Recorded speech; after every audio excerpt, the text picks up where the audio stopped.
Жүзүң албырып күйгөндө эсте кош дегим келбей кучактаймын сени жибербей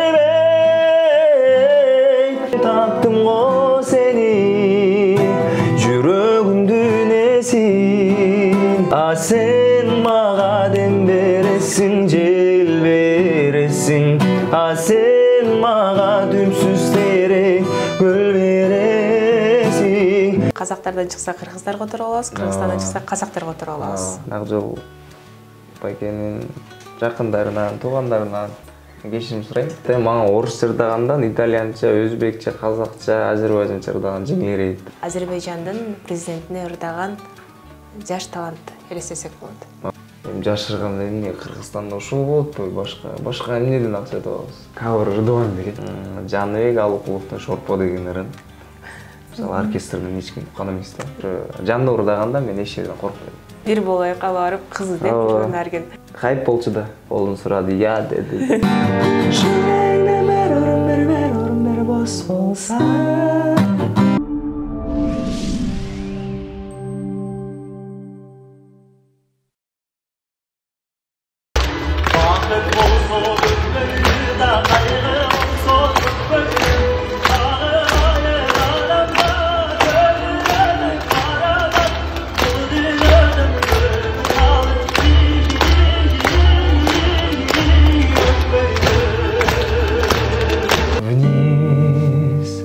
По небесной лестнице, обернувшись в облака, опускался Бог.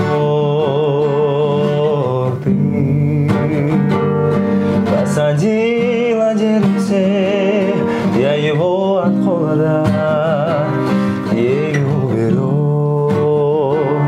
Я за нелюбовь тебя простил давно. Ты же за любовь меня прости. О, я не могу без тебя, я не могу без тебя. Видишь, куда ни беги, все повторится опять. Я не могу без тебя, я не могу без тебя. Жить не любви вопреки. И от любви умирать.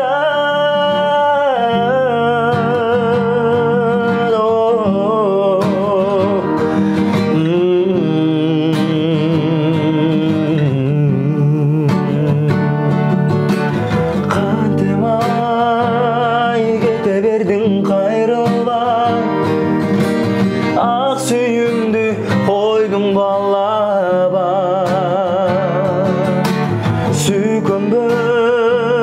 Сүйбөгөнгө деген бар, кош болгонуң анда жаным ай. Кош айтам сага, суранамын жолукпа мага. Айгарда сезимдер жарат, алсырап турам, канжары жок камсырап турам. Жообу жок сүйүүдөн улам.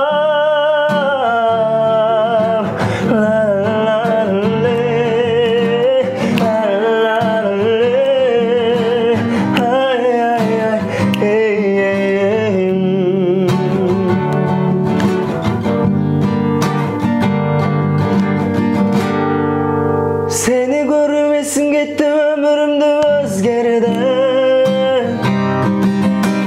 Ömrüme kerek emes senden başka özgende. Yüreğinden bir orun bir tana salsa yüreğim. Bir yürek ömür sürü koş yürekten nerelege. Yüreğinden bir orun bir boş olsa. Ne kendin sollarında tağdır bizi koskanca. Yüreğinden tını salsa yüreğim.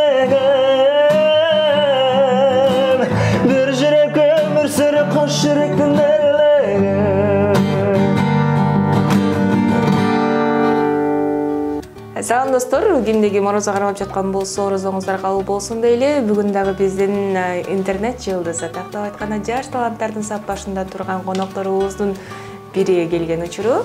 Азыркы тапта жанды урдай алгандардын сап башында турган өзгөчө үндүн ээси, өзү жаш болсо да көпчүлүк көрөрмандардын сүймөнчүлүгүнө ээ болгон Рыскелди Сатыбалдиев. Саламатсызбы? Саламатсыздарбы? Кош келипсиз, мынакей биз сизди чакырып элечи, мындай жолуга албай аттык, Анан Кудай буйруп, мынакей Рамазан айында сиз менен бет маңдай отуруп маектешүү буйруган экен. Ден соолуктар жакшы? Орозо туттук. Ооба, буюрса. Канча жыл? Быйыл 2-нчи жыл. Мен буга чейин экзамендерим болуп, анан экзамендерге ырдаш керек болуп, ошондо кармай албай калып аткан убактар болупту. Анан 2-3 жыл мурун июльда болуп, ошол маалдарда бизде экзамен болуп, кармаганга болбой калыптыр да. Анан азыр Кудай буйрса кармап атабыз, 2 жыл болуп калды.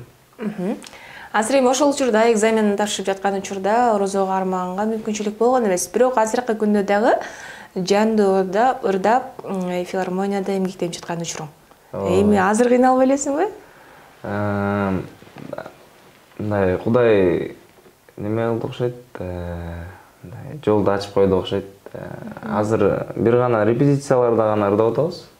Башка күндөр ырдабай элебиз. Анан буюрса орозонун бүтөрү менен анан концерттерибиз башталат. Жакшы. Рыскелди, негизи эле азыркы учурда сенин жылдызың жанып турган учуру, себеби филармонияга мен кирейинчи, мен ушул жакта иштейинчи деген эле адамды ичине эшигинен киргизербесе керек. Күзүндө Азербайжандын президенти келген. Ал кишинин атын билбейт экен, бирок ошо Азербайжандын президенти келип, анан мен президентский резиденцияда ырдап калдым. Ал жактан ошо филармонияда иштегендер да барышты да. Ошо филармонияда иштеген мугалимдер, байкелер, ырчылар, маэстро бар да, ошо Асылбек Насырдинов, ошол киши да барып анан ошол жактан ырдап, анан мен азербайжанча ырдап, мен экзамен тапшырып филармонияда 2-3 жыл ырдап калгам да. Анан ошондон мени Умар деген байке, ошо режиссер байке чакырып, анан ошол жакта ырдап калгам. Анан ошол жакта ырдап, анан Асылбек агай көрүп, анан филармонияга келбейсиңби, ушундай прослушивание болот, ырдап көрбөйсүңбү деди. Анан бир да жакшы даярданып, ошо прослушивание болгонго чейин даярданып жүрүп, анан барып ырдап көрүндүк. Анан ырдагандан кийин эле өттүк. Күткөн эмессиң ал нерсени? Жок, мындай болуп өтөм деп деле ойлогон эмесмин, бирок колдон келишче аракет кылдык, болду, буюрса иштеп атабыз. Жакшы. Демек Рыскелди дегенде эле Азербайжандын президентине ырдаган жаш талант элестесек болот. Азыркы учурда айтып калдың, аларга дагы ырдап берип, экзамен ташып жүргөм деп, негизи эле канча тилде кенен кесир ырдай аласың? Мен чынын айтайын, мага орусча ырдагандан итальянча, өзбекче, казакча, азербайжанча ырдаган жеңилирээк да. Мен өзүм жалап аткан болгонго бизге ошол өзбекче, казакча, пасторавтыгы жакын. Бизге ошо восток жактыгы, түрк тилинде ырдаган, азербайжан тилинде, итальян тилинде ырдаган мага жеңилирээк да, чем орусчага карагандачы. Азыр эми мисалы үчүн сурансам, бардык нерсени гитарага түшүрүп ырдабасыңбы ошол тилдерде? Итальянча жана башка. Аракет кыласың, анан аягында. Кел анда. Төкмө келсе төктүр дейт, анан ырчы келсе сөз ырдатышыбыз керек. Көп ырдатып калалы, анткени Рыскелдини биз эч кармай албай жүргөнбүз, Кайсылардан баштайбыз? Мен биринчи ушул жакында эле бир кавер чыгаргам. Таптым го сени деп. Казактардын бир Казыбек Курайыш деген байкебиз, ошо автор ошол киши чыгарган "Таптым ау сени" дегенди которгонбуз. Анан ошону ырдап берейин. Жылуулук сезбей күндөн да көгөрүп тоңуп жүрдүм мен. Сагынуу деген кыйнап жүрөктү, унутканымда жеңилип санамдан жай таба албай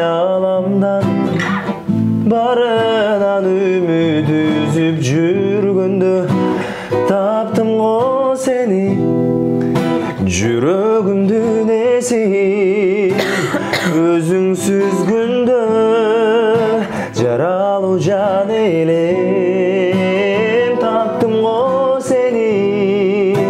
Жүрөгүмдүн эсин өзүңсүз күндө жаралуу жан элем таптым го сени.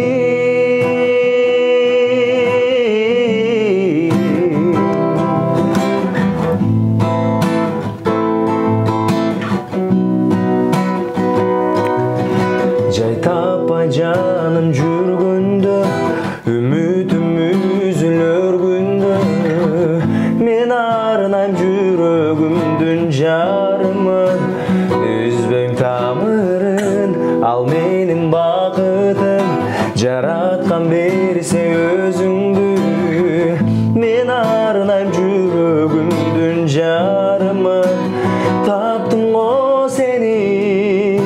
Жүрөгүмдүн эсин өзүңсүз күндө жаралуу жан элем таптым го сени. Жүрөгүмдүн эсин өзүңсүз күндө жаралуу жан элем таптым го сени.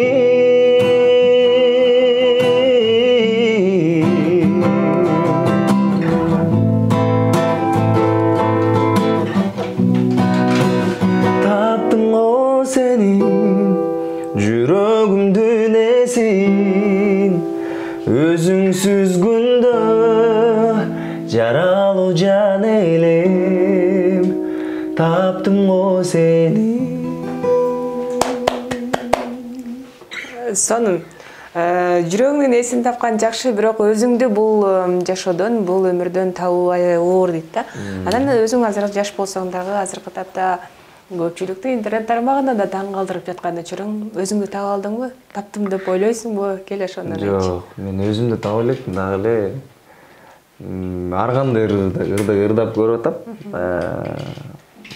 Ошо оркестр менен ырдаганда дагы башкача бир репертуардан тандагыбыз келип, башкача да ырдап көргүбүз келип атат.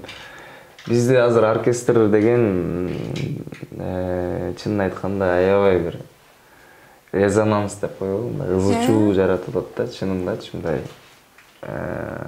кандай себеп?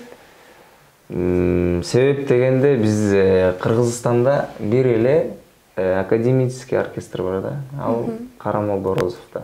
Мен ошо Карамолдо Орозовдо иштейм. Карамолдо Орозов деген мындай жеңил дейби, же болбосо мындай атайын бир классикаларды ойногондун ордуна бир эле аны ойнобой, мисалы бир эле классика арк өркүн ойнобой эле жеңил болгон ырларды дагы элге, элдин жүрөгүнө, элдин канына сиңип калган ырларды жазып чыгарып анан ошону ырдап атабыз да. Мисалы Жаныбек Алыкуловдун Шорпо деген ырын мисалы оркестрден эч ким уккан эмес да. Көп кишилер мисалы ошол сөз кылып, мисалы ой болбойт да, ал деген академический оркестр да, эмнеге болмок беле ушундай деп. Бирок элге ошол нерсе жагып атат да. Жаныбек Алыкуловдун Шорпо дегендердин көпчүлүгү унутуп деле калышты окшойт, мындай жаш муундарда, Жаш муундар унутуп калган, бирок мындай ал кишинин ырын уккан адамдар, ал кишинин ырын уккан адамдар да болгондук убагында. Мисалы биздин атабыз, биздин апабыз, эжекелерибиз мисалы ошо кишилердин ырлары менен чоңойгон. Анан элге чынында жагып атат. Алгачкы жолу ошо оркестрдин коштоосунда ырдаган күнүң? Жок, жумушка орношкондо мен уже көнүп калгам да. Оркестр мен биринчи жолу ырдаган 2018-жыл филармонияда ырдагам, анда да. Канча жашта элең анда? Анда 17. Ошондо ырдагам. Ошондо ырдап, ошондо чынында корккум. Биздин директор ошо Күреңкеев, Мураталы Күреңкеев атынан музыкалык окуу жайдын 85 жылдыгы болуп, ошондо ырдагам. Ошондо ырдаганда Мен директордун ошол биздин ректорубуздун мындай мен менен сүйлөшкөн, ушундай бир жакшы сүйлөшкөн мен ошондо көргөм да. Мен дайыма эле мени урушуп турчу да. Сен дейм да. Анан ошондо мага бир жакшы сүйлөгөн. Жакшы ырда. Сен күчтүүсүң. Мен Куренкеевдин ичинен жалгыз мен ырдагам. Мен дагы бир дос балам ырдаганбыз. Азыркы учурда кесиптештериң арасында мисалы үчүн Каникей, ырчы Каникей, Аксай байке дагы бар. Анан алар менен иштешүү, анан да коллективдин эң жаштардын катарында сен болушуң керек. Эң жашы канчада аларда? Ушу именно ушул ырдагандардын. Эң жаштары ушу мен болуп калам го. Сен, мен болом. Жаштары. Ошондой адамдар менен иштешүү кандай экен? Көнүп калдыңбы? Адаптация болуп? Эми ал жерде республикабыздын эмгек сиңирген артисттери, эл артисттери бар. Эми андай деле кыйналган жокпуз. Баары эле кичпейил, жөнөкөй, өзүнүн бир жакшы советтерин айтып, акыл насааттарын айтып, мындай ырда, тигиндей ырда, бул ыр сага жарашпайт экен деп айтышат. Же болбосо ушул ырды ырдап көрбөйсүңбү деп да айтып атышат. Ар кандай болот, бирок жакшы. Мен кыйналган жокмун. Чынын айтканда кыйналган жокмун. Жакшы. Анан негизи эле азыр жандуу ырдай албагандар филармониядан болобу жана башка маданий иш-чаралардан көбүрөөк качып башташты. Эми ал немеде площадьда ошо Алатуу аянтында ырдаган. Өзү негизи кыйын да. Себеп дегенде мындай чоң колонкалар турат, эл көп, анан эшикте болгон үчүн алдыңда турган монитордон угулбай калса эле уже ырдай албайсың да. Бирок ырдагандар ырдай берет. Если неме болуш керек да, мындай. Бизде ошол аппаратура жагын бир жакшы карап берип коюш керек да. Биринчи очередь. Мисалы, филармонияда ырдасаң, ырдай бересиң да. Мисалы, филармонияда ырдаганда коркпой, мисалы, баары угулат, четко угулат. Анан ырдай бересиң да. Анан ошол жерде тондон чыгып кетип, анан ошол жерде атылсаң, анда уят эле болдуң го. Акыркы жолу ушуну ырдап берейин.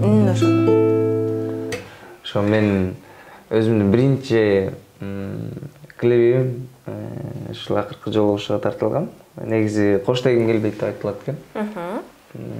Анан мен кечирим сурайм. Ушул неменин Акжол байкенин жакындарынан, туугандарынан кечирим сурайм. Мен акыркы жолу ушу деп мен бир жерден көргөм, YouTube'дан. Анан менин де оюмда ошол боюнча акыркы жолу ошол болуп калыптыр. Негизи кош деген келбейт экен да. Сөздүн, ырдын темасы ушундай экен. Акыркы жолу ушул айыкпас орун ушул. Кош дедиң шыбырап, кош дедиң шыбырап, кой бербей колдун ушул. Акыркы жолу ушул, ачакей жолдун ушул. Жаш турду кылдырып, жан дүйнөм болуп, үмүттүн учту ушул. Кош дегим келбей, колдон кыса карма жибербей. Билгин сүйбөс эч ким бир мендей, бир мендей. А мени сендей кош дегим келбей. Көздөрүңдөн өптүм жибербей. Билгин сүйбөс эч ким бир мендей, бир мендей. А мени сендей. А бирок токто деген үнүң угулуп, жүрөк кетүүчү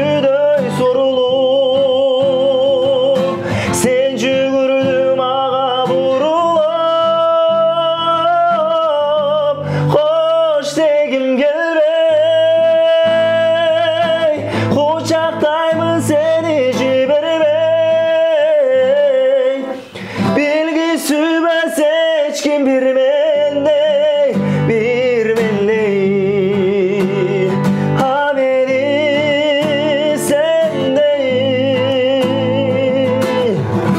akırkı joluguşum ayıkma sormuşum hoş dedin şıbırap hoş dedin şıbırap koy berbey koldun uşum akırkı joluguşum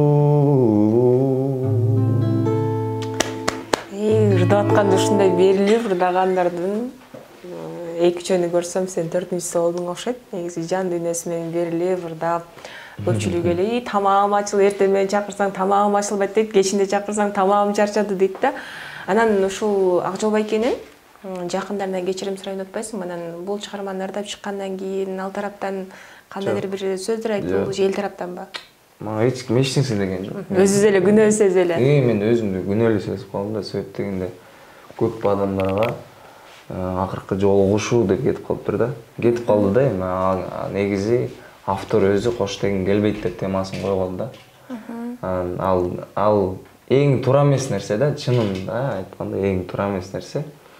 Мисалы, ырдап кетип атканда сөзүн алмаштырып кетсең, анда бул андай кечирилсе болот болуш керек, бирок эң главный башында турган сөздү, аталышын туура эмес айтып атсаң, өтө чоң нерсе да. Мисалы, мен деле ыр жазып анан темасын мен койсом, анан болсо бир алмаштырып ырдап койсо, мен жаман көрмөкмүн да мен. Урушпасам дагы өзүм үчүн жаман болуп калмокмун. Тарыныч болуп калмок. Тарыныч болуп калмок да. Сол эми атайын ушуп жазсам анан болуп коюптур. Акжол Канатбек уулунун чыгармаларын көп эле ырдап жүрөсүңбү? Ырдап жүрөм, көп адамдар суранат. Ырдай элек жерим ушу филармониянын оркестри менен ырдай элекмин көп жерлерде. Жакшылыктарга чыгып койсуң анча-мынча. Ооба, эми жашырганда эмне Кыргызстанда ушул болотпу, башка эмнеден акча табабыз? Бүгүн бир эже менен маектеш калсам мынтип айтты да. Азыр көпчүлүгүбүз эле тойго чыгып берип, баркыбызды кетирип алдык депчи. Ооба. Той ырчысы эмес. Анан ал айтыптыр, жолдошумдай кеңеш коюптур да. Сахнага чык, тойго чыкпа, мен бардык нерсени кымсыздап берем депчи. Эгерде тойго чыксаң, анда мен сени сахнага клип жана башка нерсени тартууңа мен тыюу салам деп. Ошол эле жекебиз тойго чыкпастан сахнага чыгам деп тандап алыптыр. Эгерде сенде да ушундай тандоо болсо, кайсыл жагы сага ыңгайлуу болмок, сахна же той? Азыр айтып атпайсыңбы, биз эми каражат табуу жагы ошол жак депчи, той жагы. Эгерде мага ошентип ушу тойду жыйыштырып, только сахнада ырдайсың, только концертте ырдайсың, мен сага калган жагын мен өзүм кылып берем деген болсо, мен сразу эле азыр эле токтотмокмун той деген нерсени азыр токтотмокмун да. Кыргызстандан чыгалы, Казакстандан мыкты бир жакшы чыгарма чыкса эле, казактардан чыкса кыргыздар которуп алабыз, кыргызстандан чыкса казактар которуп алабыз. Бул жактан аябай өнүккөнбүз. Анан бирөөнүн ырын эле жаңыртып ырдай беребиз. Өзүңдө да мындай жапжаңы эч ким укпаган свежий ырлардан чыгарайын деген пландар барбы, же чыкканбы? Меники бирөө экөө чыкты да, бирөө Мугалим деген чыкты, Келечек деген кинонун саундтреги болуп чыкты. Анан мен өзүм ошо саунд продюсер деп коет, музыкальный продюсер Байкебиздин, ошо биздин команданын атасынын бар. Ошо командабыздын түптөгөн Байкебиздин атасынын ыры бар. Алтыным деген ошол ырды чыгарганбыз. Мугалим деп чыгарганбыз. Анан буюрсам Орозо Бөтөр менен Айперим ай деген жакшы чыкты. Айтып эле коеюн, Эгерде сиз ким экенин билгиңиз келсе, анда деле айтып баштайм, жибек жолундагы деле. Өзүбүз жазганбыз саны эле. Ошол командабыз бар, өзгөчө деген биздин өзүбүздүн командабыз бар. Командабыз менен дагы ырлар чыгардык, клиптер чыгардык, 2 клип экир чыгардык. Ошо ТРК музыкадан кетип атат. Анан ошо командабыз менен чыгаргандар. Андан кийин эле ал ырды чыгаргандан кийин эле артынан дагы бир ыр чыгат, сага мага керек деген. ал да жаңыр. Буюрса Бул жылы өзүмө мындай неме коюп атам. Не деп коет, цель деп коебу, же мындай максат деп коюп атат го. Ушул жылы же болбосо мындан кийин кавер ырдабайм дегенчи. Жалаң өзүм ырдайм. Өзүмдүн ырларымды ырдайм деген менен пландап атабыз. Буюрса азыр ошол орозо бүтсө, буюрса орозом жакшы, мындай ойлонбой тигирим качан чыгат деп, буюрса ошо орозону жакшылап өткөрүп анан ошо орозо бүтөр менен эле ошо 25 30 ушундай концерттер башталып атышчы. Тур башталат, буюрса жана Ошко Жалоотко концерт коебуз филармониядан. Ошондо дагы ошол убакыттарда чыгат да буюрса. Демек азыркы учурда аралаштырып, керектүү нерселерин салып даярдаткан чагыбыз, Ооба. Буюрса бышкан учурда көрөбүз. Анан көпчүлүк эле кайке барба, аябай көп суранган чыгарма кайсы? Элдин баары суранып окусу келген сенин аткарыңда. Менин аткарымда көп киши окусу келген Сунам Мырдасте, Бекбөрбиев агабыздын Сунам Мырдастенин ыры. Если аппаратура бар жерде болгон болсо, көп башка ырлар бар. Бегимайды суранат, мисалы Ак Жылтайган Бегимай деген ырын ошо акыркы жолугушууну суранат. Себеп мен ырдап калгам. Ошол үчүн көп суранышат. Селдейимди суранышат. Сезимдер учат куш болуп, сагындым көпкө келбесе, бугумду басып турганда,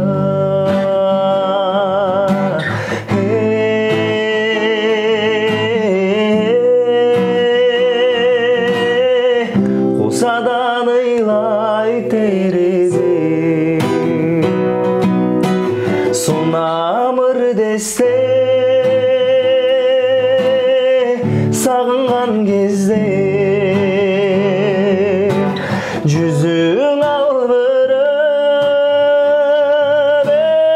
күйгөндө эсте, оң көзүң тартып койгондо эсте, жамгырлуу кечте байкабай айтсам атыңды,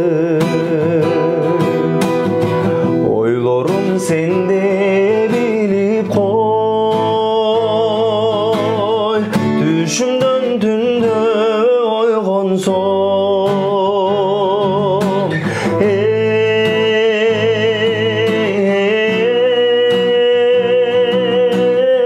күткөнүм ошол билип кой. Сунам Мырдасте сагынган кезде жүзүң албырып күйгөндө эсте, оң көзүң тартып койгондо эсте, жамгырлуу кечте, жамгырлуу кечте. Негизи ошо кавер болду ырдабайм деп жакшы максат коюп атсың, аны бардыгыбыз колдойбуз, бирок кайсы кавер сага мындай көбүрөөк ийгилик алып келе алды? YouTube тармагынан болобу, же болбосо Instagram тармагынан болобу? Ошол Ак Жылтайган деңиздеги ару заты, Эмирбек Иманалиев агабыздын. Ошо ару затын көп киши чынында жакшы көрөт. Башка ырларын да жаңы чыгарган ырларыман дагы ошол ару затынды негедир ошо ару заты менен Сунам Мырдастени аябай жакшы көрүшөт. Ошону көп суранышат, ушуну ырдап бербейсиңби деп. Жакшы. Анан азыркы учурда өзүң көрүп атасың, кадам таштасаң эле ырчыга жолуга турган учур болуп калды. Анткени акчаң болсо, таанышың болсо, каалаган чыгарманы укмуш сонун кылып даярдап чыга берсең болот. Эми бирок фонограмманын коштосунда жаңы эмес. Алардан өзгөчөлүк, өзгөчө болоюн деп эмнелерди баягы адамда фишка деген нерсе болуш керек го. Эмне деп ойлойсуң?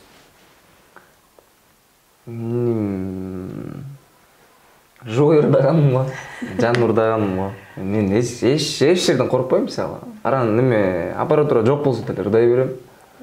Мисалы гитарамды алып көтөрүп алып деле ырдай берем. Бирок аккордеон ойноп берсе ырдай берем. Бирок фортепиано ойноп берсе ырдай берем. Мен ошо коркпойм го дейм. Коркпойм эч кимге дейм да, мындай живой ошо жандуу ырдаганда мен эч жерден коркпойм.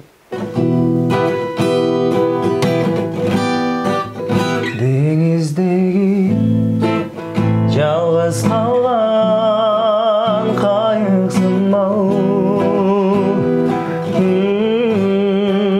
шамалы жок дарегиммен жылбай турам айне күйгөн камакталган балыксынман алдын турдум бошотулган бүркүт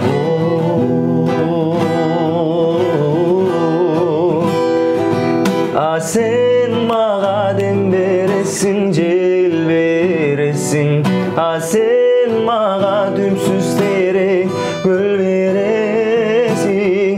Мен кантип үмүтүмөн күдөрүзөм.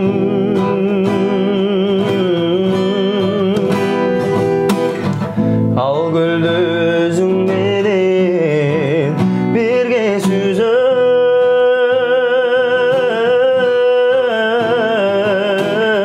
Махаббат мегинде биге түшөм.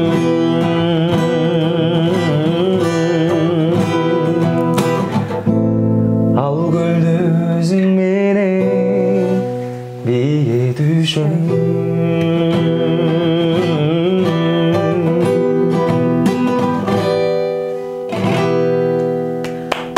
Мынакей бүгүн конокту чакырып алып болушунча ырдатып калалы деп аракет кылып жаткан учурубуз. Анан ушундай үн менен, ушундай аракет менен башка жактарда болгон кароо сынактарга да катышайын же катыш деп сунуштагандар дагы барбы?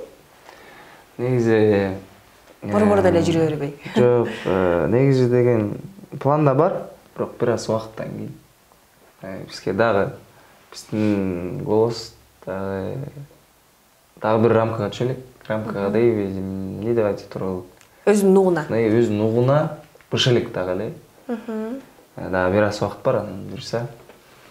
Может, буюрса Казакстанга же болбосо Россияга же болбосо дагы бир башка мамлекеттерге аракет кылып көрөбүз. Эми даярданабыз го. Азыр иштей берели, буюрса иштеп. Жакшы. Азыраак убакыт мурда ошо сенин чыгармаң, сен ошо сахнада ырдап жаткан интернет тармагына таркап кетти.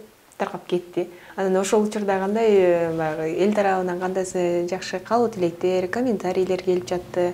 Жакшы мындай каалоо тилектер, жакшы сөздөр болду.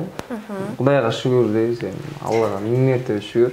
Буюрса алдыдагы пландарыңды дагы жогоруда уктук. Биз сени колдойбуз, кандай учур болбосун. Анан эң аягында биздин көрөрмандар дагы бул мырза кайсыл жактын кулуну болду экен деп жатса керек. Өзүбүз тууралуу айта кетели. Мен деген Жалал Абад областына караштуу. Мен туугандарым, досторум көрөт. Ошон үчүн айылымдан да айтып кетейин. Нокен районуна караштуу, ошо Жалал Абад областынын Нокен районуна караштуу Алым айылынын Дамашев мектебинде окугам. Алым айылында чоңоюп, төрөлүп ошол жакта өскөм. 9-классыма чейин окудум ошол жакта. Анан Бишкекке келдим. Жакшы. Айылыңды айтканда эле дагы бир мырза эсибизге түштү. Арген. Бир болойка барып кыз деп жүргөн Арген. Эми ушунча болду, экөөң классташсыңар.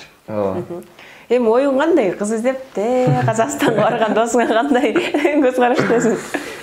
Же сүйүү ошол нерсеге алып барабы? Жок, сүйүү эмес го. Сүйүү эмес. Хайп болчу да. Мен ал досум бетине деле айтам. Мен башында эле барганда эле айткам, жөн эле койбойсуң депчи. Кое турсаң көрөсүң деп деген да. Бирок аягы мен мынтип бүтөт деп ойлогон эмесмин. Мынтип Үйлөнүп калат деп. Үйлөнөт, анан айылган, аяш апамдын алдына алып барат деп мен ойлогон эмесмин чынындачы. Мен жана жүргөндө ушул жерде эле жүргөн, мен ага чейин сүйлөшүп жүргөм, анан сүйлөшүп анан бир күнү эле историясын көрүп калып атпаймынбы? Немеден. Казакстанда эфирде отурат да. Тияктан бүттү деп келген да Казакстандан келип эле анан кайра кетип калып, эфирин көрүп калгам. Буга эмне болгон деп карасам эле ошо колун сурады, я деди. Чыгып калды. Анан мен таң калып элем, деп. Хайптын арты менен биздин Аргендагы буюрса, бир мамлекетте дагы.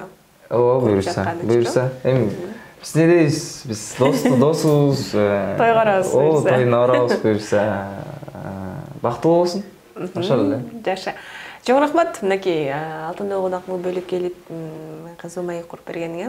Кандай жаңылык болбосун, кандай ийгиликтер болбосун, келип эл менен бөлүшөм десең, биз сага көпүрө болуп бергенге ар дайым даярбыз. Сиздерге да чоң рахмат.